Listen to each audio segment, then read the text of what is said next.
Ką, draugai, tai visų gerai žinomas automobilis, tai yra kelių karalius Rolls Royce'as. Šitą automobilį nusipirko mūsų VIP klientas. Juodas, prabangus, su šviesiu salonu. Yra keletą tokių smulkių pažeidimų, bet jau dvelkia prabanga iš tolo. Jau kai su juo važiuoji, tai visi žino, kas važiuoja. Vidaus neparodysiu, reikia į raktą pasiimti, bet, vienu žodžiu, visi turbūt ir taip žinot, kaip atrodo.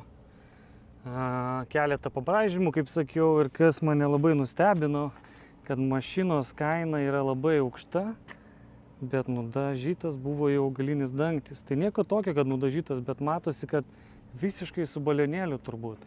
Aš neįsivaizduoju, į kokį servisą reikėjo vežti šitą mašiną, kad tai padarytų kaimiškai. Ta prasme, visiškai matosi plika akim. Nesupratau, ar čia bandė sutaupyti prieš parduodant, nes mes jį nupirkom Manheimo aukcione. Tai gali būti, kad, žinot, jau niekas daug nežaidė, žinojo, kad parduos ir paprasčiausiai nudažė, kaip sakant, bet kur ir pardavė ir viskas.